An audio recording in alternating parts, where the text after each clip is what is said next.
喋れてんじゃん、ダンスと。Halo guys, jumpa lagi dengan cerita kita, yang menceritakan film-film terbaru yang kalian sukai. Semoga kita selalu diberikan kesehatan dan dilancarkan rezekinya. Kali ini aku akan menceritakan film Jepang, yang berjudul Love Me, Love Me Not, rilis tahun 2020, bergenre drama, romance.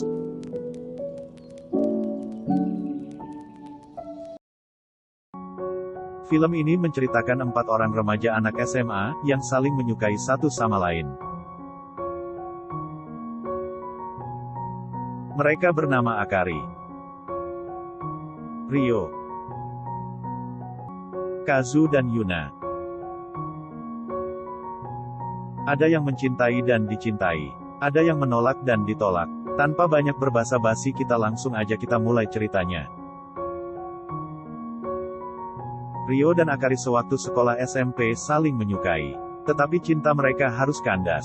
Karena ternyata, orang tua mereka berpacaran dan berniat hendak menikah. Akhirnya Akari berusaha menghindari Ryo. Meskipun Akari sendiri menyukainya, dia berkorban menghilangkan perasaannya terhadap Ryo karena ingin melihat ibunya bahagia dengan keluarga barunya.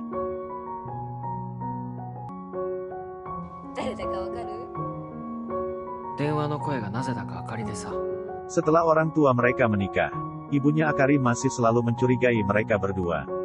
Dia takut mereka berdua melakukan wik-wik. Singkat cerita, setelah mereka kelas 3 SMA, ayahnya Ryo harus berpindah kerjaan. Dan Ryo dan Akari pun otomatis harus berpindah sekolah. Akari bertemu dengan Yuna, di sewaktu dia kehabisan uang dan Akari mohon-mohon pada Yuna untuk dipinjami uang. Karena kejadian itulah mereka menjadi berteman. Kazu adalah teman baik dari kecilnya Yuna. Secara tidak langsung, karena Akari berteman dengan Yuna, maka dia pun berkenalan dengan Kazu. Ternyata Akari dari pertama kali bertemu sudah memiliki perasaan suka. Si Kazu pun juga suka sama Akari. Tapi jangan lupa, di sini masih ada Ryo yang masih memiliki perasaan pada Akari. Yuna, Akari dan Kazu berada di satu kelas yang sama. Sedangkan Ryo berada di kelas yang lain. Tetapi masih satu angkatannya. Yuna memiliki buku dongeng favorit yang selalu dia baca tiap malam. Dan di dalam buku tersebut ada karakter yang dia dambakan bisa hadir di kehidupan nyatanya. Kebetulan karakter yang diceritakan pada buku cerita itu mirip dengan Ryo.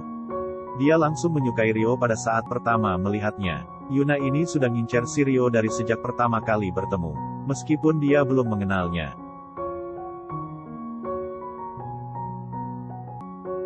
Tapi sewaktu dia main ke rumah Akari, dia mengetahui Akari dan Ryo adalah bersaudara. Tetapi bukan saudara kandung. Dia pun patah hati karena mengetahui kalau si Ryo ini menyukai Akari, saudaranya sendiri. Akari ini orang yang cantik dan centil, jadi wajarlah kalau Ryo ini tergila-gila meski sekarang status mereka berdua adalah saudara. Meskipun Yuna mengetahui Ryo mencintai Akari, tetapi itu tidak mematahkan niat Yuna untuk menyatakan cintanya. Meskipun akhirnya dia harus ditolak mentah-mentah sama Ryo. Tetapi ditolak juga bukan hal yang buruk. Yang penting dia sudah tidak penasaran lagi. Sedangkan Akari sudah mulai menyukai Kazu dari semenjak dia pertama bertemu. Dia pun sempat digendong oleh Kazu saat dia pingsan sewaktu pelajaran olahraga di sekolah. Hal tersebut pun membuat Akari semakin menyukai Kazu.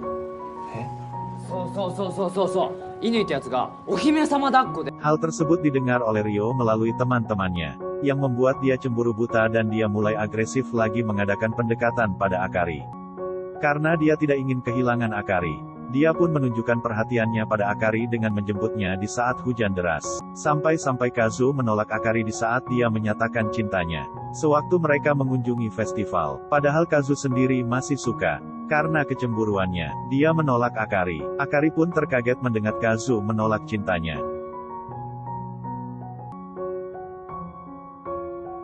Padahal dia udah pede kalau Kazu ini sama-sama menyukainya. Sebenarnya Kazu juga masih menyukai Akari, tapi karena dia masih teringat kejadian cipokan di waktu kemarin, dia pun seperti trauma dengan berniat melupakan Akari. Aku merasa aneh guys, di Jepang kenapa cewek yang menyatakan cinta? Apakah memang seperti itu di kehidupan nyata? Atau ini cuma ada di film-film aja? Di sisi lain Agatsuma sedang melakukan PDKT terhadap Yuna. Ryo yang sudah mulai sadar bahwa mencintai Akari akan membuat keluarganya hancur. Dia pun mulai menyukai Yuna. Dia cemburu mengetahui bahwa teman sekelasnya yang bernama Agatsuma suka sama Yuna. Bye-bye. Hal tersebut membuat Ryo keluar keringat panas dingin. Tapi Yuna masih menyukai Ryo meskipun dia sudah ditolaknya. Dia masih merasa nyaman dengan Ryo. Yuna pun menolak cinta dari Agatsuma. Yuna lebih memilih mengikuti apa kata hatinya. Di waktu hari kelulusan, Ryo pun menemui Yuna menggunakan baju pangeran.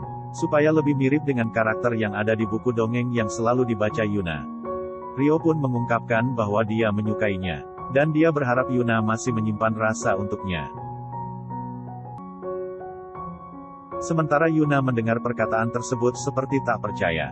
Dia mengira ini hanya mimpi. Bisa mendapatkan pangeran yang selama ini dia damba-dambakan.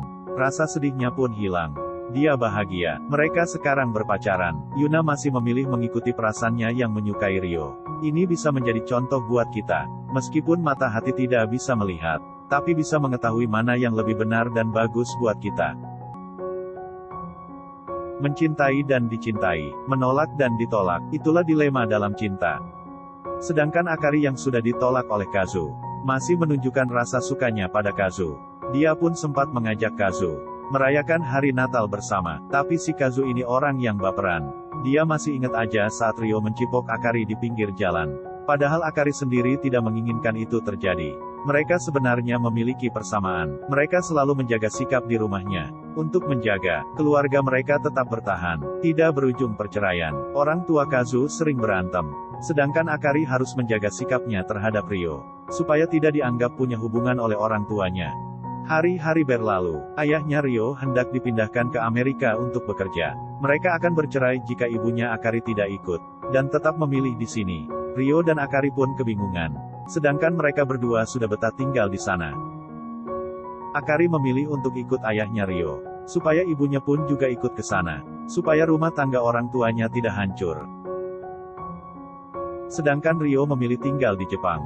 Dia memilih mandiri tanpa ada orang tua di sampingnya. Yang penting bisa sama Yuna. Yang pasti bisa wik-wik sama Yuna.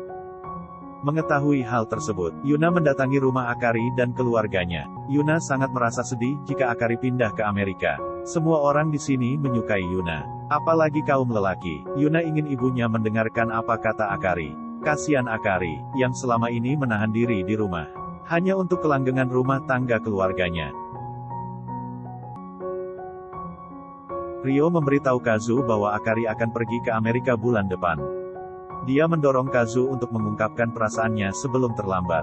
Karena Ryo mengetahui, Akari masih menyukai Kazu. Malam harinya, Akari sedang beres-beres, menyiapkan barang-barangnya, untuk pergi ke Amerika. Dia pun mendapat SMS. Kazu mengirim pesan pada Akari. Ingin ketemuan sama dia di atas bukit tengah kota. Akari pun senang mendapat pesan dari Kazu. Dia pun berlari, menuju bukit, sampai dia terengah-engah. Cinta memang bisa memberi kita kekuatan. Dia berlari ke atas bukit pun tidak terasa. Ditambah lagi kan ini malam hari dia tidak takut. Ya mungkin di Jepang memang jarang sekali terjadi kejahatan. Kazu pun sudah menunggunya di sana. Kasian banget ya Akari bukannya dijemput malah disuruh ketemuan di atas bukit. Enak banget jadi orang Jepang. Wanita yang mengejar-ngejar lelaki. Berbeda sama di sini. Kazu pun mengungkapkan perasaan sukanya meski dia tahu Akari akan berangkat ke Amerika. Akari yang sudah pernah ditolak oleh Kazu, tidak bisa melupakan Kazu meskipun sudah mencobanya. Akari pun merasa senang mendengar ungkapan cinta dari Kazu. Mereka pun resmi berpacaran. Mereka berada di sana sampai pagi. Entah apa yang dilakukan mereka. Sampai pagi gitu. Kemungkinan mereka melakukan wik-wik. Ryo dan Yuna ikut bergabung di pagi harinya. Aku yakin cinta yang tulus akan berakhir indah. Kita akan mendapat balasan dari orang yang kita cintai. Kita tulus memberi, tulus melakukan apapun untuk orang yang kita cintai, tanpa mengharapkan kita disukai olehnya, atau dicintai olehnya. なんですけど。私の親友なんですけど。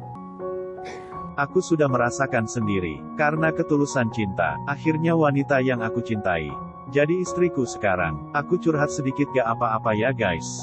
Film pun berakhir. Terima kasih telah menonton. Jangan lupa like, share dan komen. Subscribe untuk mendapatkan notifikasi video terbaru.